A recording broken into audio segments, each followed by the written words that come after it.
एक बार की बात है कि एक नौजवान अपना घर और देश छोड़कर एक अकेली जगह जंगल में ध्यान करने चला गया। वहाँ उसने 12 साल लगाए, जिनमें उसने न तो कुछ खाया न ही कुछ पिया।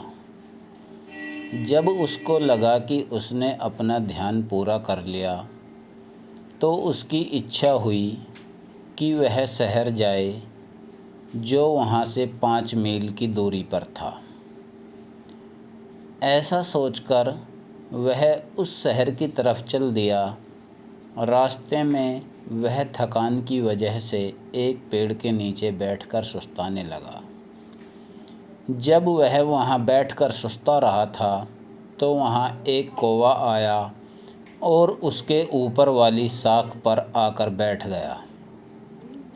वहाँ से उसने कुछ नींबू उसके सिर पर गिरा दिए। यह देखकर वह नौजवान बहुत नाराज़ हुआ। नाराज़ी से उसने कौवे की तरफ देखा, तो वह कौवा मर गया। जब उसने ठीक से आराम कर लिया, तो वह वहाँ से उठा और फिर से शहर की तरफ चल दिया। शहर पहुंचकर वह एक आदमी के घर के आंगन में गया और घर की मालकिन से कुछ खाने की मांग की। एक स्त्री ने एक खिड़की से झांककर उसको अंदर आने के लिए कहा और तब तक उसको इंतज़ार करने के लिए कहा जब तक उसके पति घर आ जाते हैं, तभी वह उसको खाना दे पाएगी। वह नौजवान उसका यह जवाब सुनकर बहुत नाराज़ हुआ।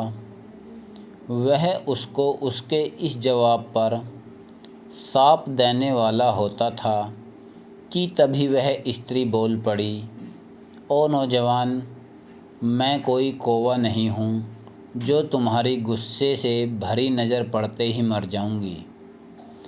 अच्छा हो अगर तुम अंदर आ जाओ और मेरे पति के आने का इंतज़ार करो। उस आदमी ने वैसा ही किया। वह अंदर चला गया और उसके पति का इंतज़ार करता हुआ वहाँ बैठ गया। पर वह यह सोचता रहा कि उस स्त्री को कौवे की घटना का पता कैसे चला।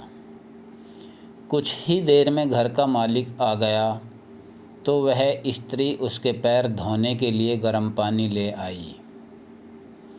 गर्म पानी से उसने अपने पति के पैर धोए, फिर उनको खाना खिलाया।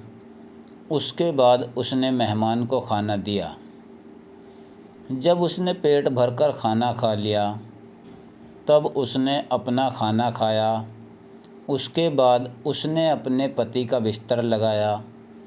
फिर जब वह अपने बिस्तर पर लेट रहा था, तब उसके पैर धोए। सचमुच में वह एक आदर्श पत्नी थी, ऐसा उस साधु को लगा, जो अब तक यह सब देख रहा था, पर बोला कुछ नहीं था। जब वह अपने पति के पैर धो रही थी, तो उसने अपने पति से कहा, मुझे कोई कहानी सुनाओ। आदमी राज़ी हो गया और उसने एक कहानी सुनानी शुरू की। पुराने समय की बात है कि एक समय में एक ब्राह्मण रहता था। वह बहुत साल तक मरे हुओं की बाद की दशा जानने की इच्छा में प्रार्थना करता रहा।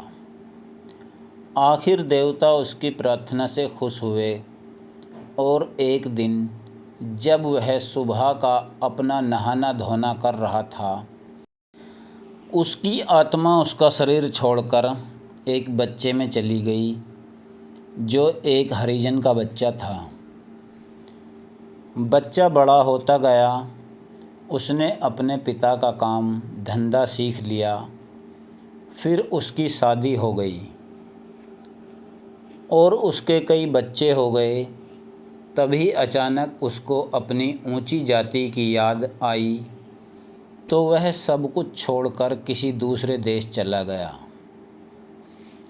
जैसे ही वह वहाँ पहुँचा तो उस देश का राजा मर गया। वहाँ उसका कोई और वारिस नहीं था जिसको वे लोग राजा की गद्दी पर बिठा सकते।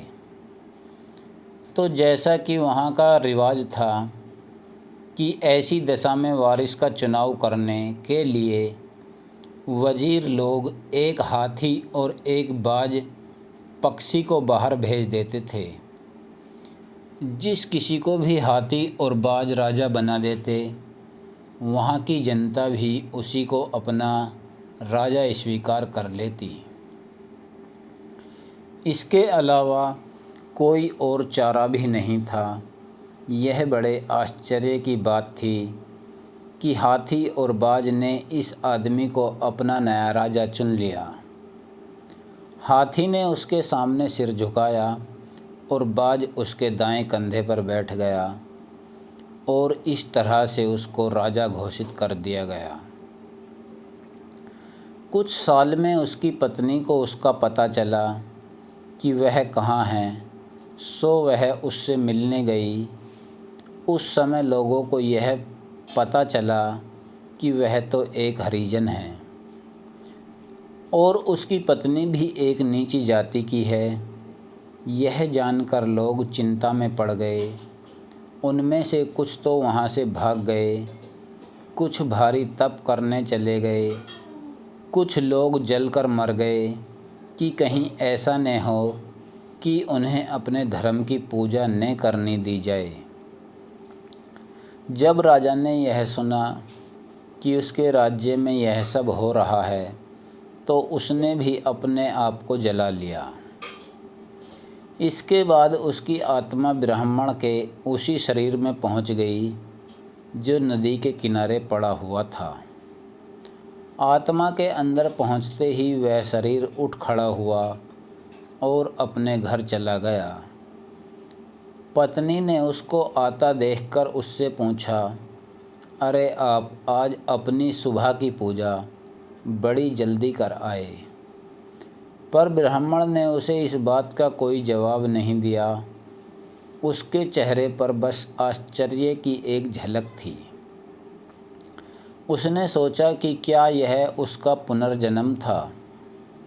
क्या उसने वह सब कुछ सचमुच देखा था या फिर वह केवल उसका एक सपना ही था। इस एक घटना के करीब एक हफ्ते बाद एक आदमी इस ब्राह्मण के आंगन में आया और बोला कि वह बहुत भूखा है, उसको कुछ खाना दे दिया जाए, क्योंकि वह 5 दिन से भूखा है। इतने दिन से उसने कुछ भी नहीं खाया है, क्योंकि वह अपने देश से निकलकर भागा फिर रहा है, क्योंकि एक हरिजन उसके राज्य का राजा बना दिया गया था। उसने आगे बताया कि यहाँ के सारे लोग इधर उधर भाग रहे हैं या फिर इस बुराई के परिणामों से बचने के लिए अपने आप को जला रहे हैं। ब्राह्मण को उस पर दया आ गई। उसने उसको कुछ खाना दे दिया पर कहा कुछ नहीं। वह सोचता रहा, मैं तो बहुत दिनों से हरिजन ही रहा हूँ। मैंने कई साल तक राजा बनकर राज भी किया है और यह आदमी मेरे विचारों की पुष्टि कर रहा है। तो भी मेरी पत्नी यह कहती है कि मैं किसी असाधारण समय के लिए घर से गायब नहीं रहा हूँ और मैं उसकी बात पर विश्वास करता हूँ, क्योंकि वह भी और ज़्यादा बूढ़ी नहीं दिखाई देती है और न यह जगह ही कुछ भी बदली हुई दिखाई देती है। वह आदमी अपनी पत्नी से बोला, यही मेरी कहानी ख़त्म होती है। जिसका मतलब यह है कि किसी आदमी के विचारों, शब्दों और कर्मों के अनुसार ही उसकी आत्मा कई स्तरों से गुजरती है। यहाँ के बाद एक दिन एक युग के बराबर होता है।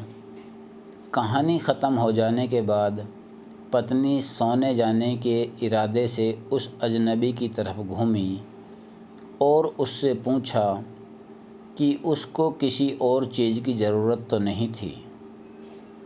नौजवान बोला, केवल खुशी की। स्त्री बोली, तो जाओ और उसे घर में जाकर ढूंढो।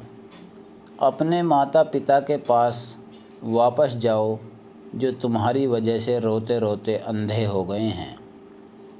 तुम जाकर उनकी आँखों पर अपने हाथ रखो और उनसे कहो कि आपका बेटा घर वापस आ गया है।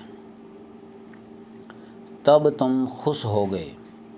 खुशी हमेशा कर्तव्य के रास्ते पर ही मिलती है, उन्हीं की आज्ञा पालन में मिलती है जिनको भगवान ने हमारे ऊपर रखा है।